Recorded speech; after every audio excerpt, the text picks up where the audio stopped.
Friends, colleagues and listeners, here we are again, and I'm still surrounded by the Meantime team and enjoying every minute of it. And I'm now joined with Dulce Jervis, who's the Senior Account Executive.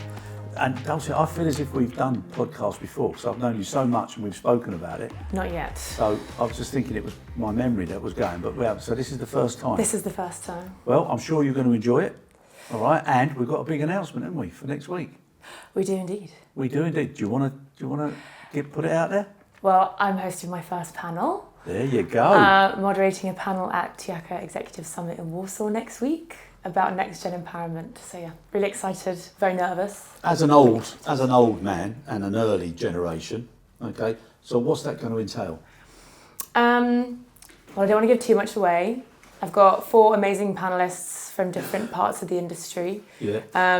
They're all quite young, and we're going to ask about what the industry is doing, what it could be doing, whose responsibility it is to get young people involved, how can we support people already in the industry, and then sort of what hiring will look like in the future.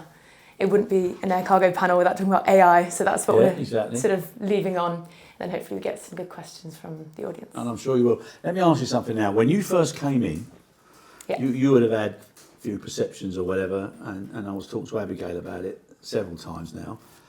So when you first came in, how did it live up to what you thought it would be like, and why was it so good that you decided to stay?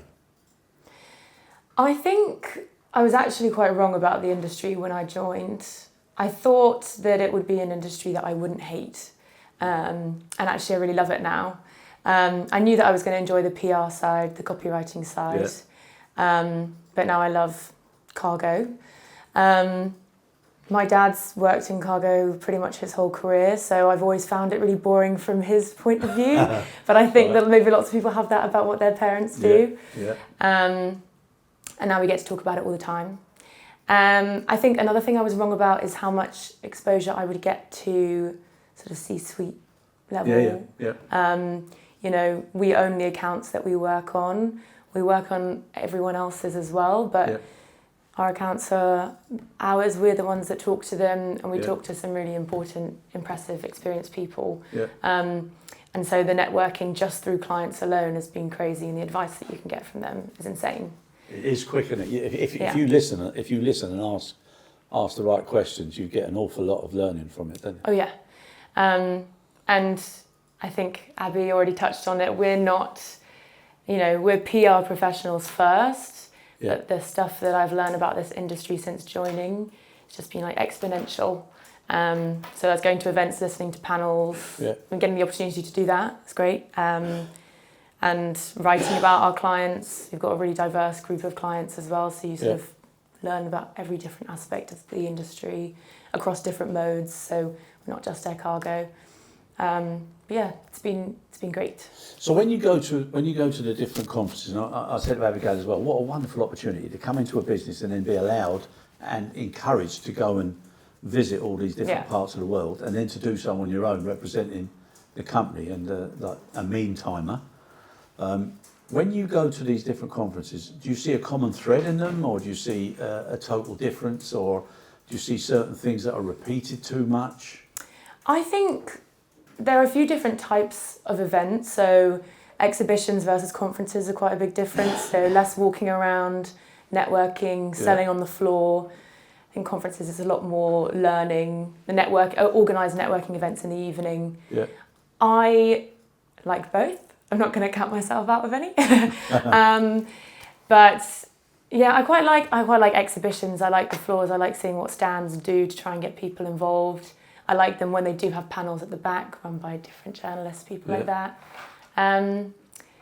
But in terms of, you see the same people everywhere. And I like that, you join and everyone seems to know each other, and now I feel like I can walk into a room and I'll be able to pick out people that I know. And you see the same person again and again. It's really nice, on different sides of the world. Running themes, I think agenda can be quite similar. So it's nice to see, a panel about something that you might not necessarily see all the time. I think the NextGen thing is definitely taking shape, so it's more and more talked about. but I think you cover the same topics naturally. I enjoy it. It never feels the same in a different place, different building. Even if the people and the topics are sometimes the same, there's always something new to say. Yeah, something you just touched on there. You know, when the difference between having a stand where there are people you can see representing an organisation, or whatever, and then there are stands that try to attract people to come and see their products or their services. That's quite interesting. If you look at the stands and see who's really pushed the boat out, or doing something to make you want to stop and go there, if it's not even something that you were looking for. Yeah, especially when it's something not even directly related to what they offer. So I think, especially in Munich, for example, you get these crazy stands and they do something really fun. But I think it definitely starts conversations. Yeah. We had one of our clients at Munich had I might give away slightly who it is, but they had whiskey tasting from where they're based locally. Yeah. And that was a great way of getting people in. I think that they got so much business just from people going, oh, I'll have a look. Yeah. And then they follow up while they're doing the whiskey tasting, they're talking about what they do. And their stand was busy all the time. Yeah. Yeah, I think a few people from that stand bumped into me when they were leaving after a little bit of time. So yeah. Now, I want to ask you, meantime. Yes. Right, what does it mean to you? Ooh. It's a good question. How to sum it up? I think it's a job that isn't the same any day. Yeah. Even though, we do press releases, award entries, we have the same clients that we talk to all the time, but it always feels different. It's a loud office. It's obviously quiet in here right now because everyone's being polite, but there's usually someone talking. And yeah, I think another thing is we all like each other and we all like our clients quite a lot. So having someone in the office is really nice. We've had people in this week. Busy, boisterous. Yeah. I couldn't handle something on the other end. So. Well, that's nice that you say you like your clients, but it's even nicer, I think, to say you like each other. Yeah, they're that's in lovely. the room. There's no better. I know they're in the room, so you're a bit under pressure, but nice thing to say. So what I'm saying now, great. You talk about great client experience. What does that actually mean to you personally, and how do you try to bring that into your day-to-day interactions with your targeted clients? I think it's really beneficial when you first start, and you're just trusted to look after this account. Yeah. And it's sort of, I don't know, it's a cycle of they trust you, you believe in yourself more, you give better advice. And the more you know the industry, you can start advising on different things. So, I went to that event last year, it's well worth getting a stand. That's advice I definitely couldn't have given 2 years ago when I'd never been. Yeah. And you start to just, take on more responsibility, get more confident, and then it just keeps flowing. Yeah.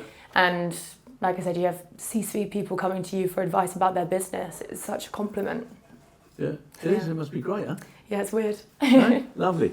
Now, you talk about confidence. So confidence grows with experience. But the one thing I see when I interact with any of you guys, you all come across very confident, very engaged, very enthusiastic, and very positive. And I think that's a huge benefit in this day and age, right? But if you look at that, can you share a moment where you realised you were becoming more comfortable and capable in your role? And obviously, you got the chair in the panel. Well, yeah, that was a big moment. Yeah. Did you push for that, or did you want to do that, or was it something that was offered and you thought, I can't afford to miss this opportunity? You were actually there when he offered it to me, Glyn, and I was not interested, and I thought he was joking. And then he really doubled down. He was like, no, because we've been talking about the topic and how important it was. Yeah. And he sort of called my bluff, and then, this is at ACF in Abu Dhabi. I was like, yeah, sure, fine. And then he followed up. I thought, oh God, I got to get myself in gear then. But that was really, really proud of that. And I've actually forgotten what the first part of your question was. No, it's just like, the growing confidence. When did you realise that you I think, I don't know, maybe when I can start giving advice to my clients on where to put their money. That feels like such a responsibility. you don't ever want to give someone the wrong advice with that. Yeah. So, you know, advertising, supporting events, taking stands, supporting publications, it's so important, and it's something that we like to help our clients with. It's important to us because we have to sort of be the middleman between so many of these communications. Yeah. But confidently telling them that something is worth doing commercially, I quite like. That feels, like I know my stuff. Nice one.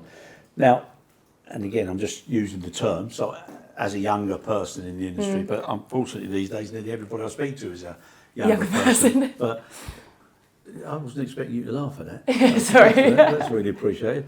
As a younger person in the industry, what advice or guidance from colleagues has had the biggest impact on your confidence or mindset? Oh, maybe to never feel as though you shouldn't be in the room. Yeah. And we're talking like huge rooms, like exhibition halls. Yeah. Sometimes you can feel a bit like you're an imposter and no one's interested in what you have to say because they look at you and think you're inexperienced. But I think no one actually feels that way. It's just something that you have in your head. And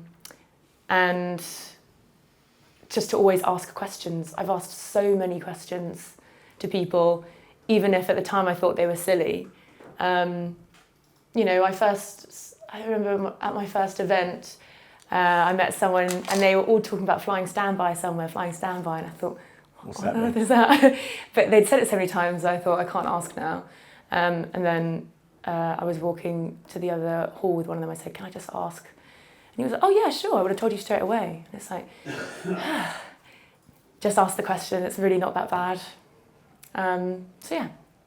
No, nice one. If you were to give any advice now to a youngster, younger even than yourself, and if they said, yeah, I'm thinking of getting into an industry, what would you say and why would you be so positive about the one you're in now? I think my mind immediately goes to travel, but I think that's a perk in every job where you're able to travel. Yeah. But what I'd say is that on a daily basis, people in cargo get to talk to people from all over the world. Yeah. And you often get to meet them, which is just so nice. So clients that I've spoken to over the phone for 4 months, and then when I finally meet them, and also you just get to see your industry everywhere. It's really cool. So you can drive down the motorway, you see it. A package arrives at your door, you see it. You're getting on a plane to holiday, you see it. And you start recognising more and more companies, and then you can think, oh, I know someone who works there. And it's just nice to see it everywhere and to know that it's really important, because some people don't do important things. Yeah, but it is nice, isn't it? Yeah. It's a lovely industry, I promise you that. It's been an absolute pleasure. Good luck next week. I'm sure you'll knock it out of the park. Hopefully. And when you've done it, we'll do the podcast on what it was like and what you felt it achieved. Okay, I'll hold you to that. Absolutely. Good luck. Everything you do. Thank Thanks you very much.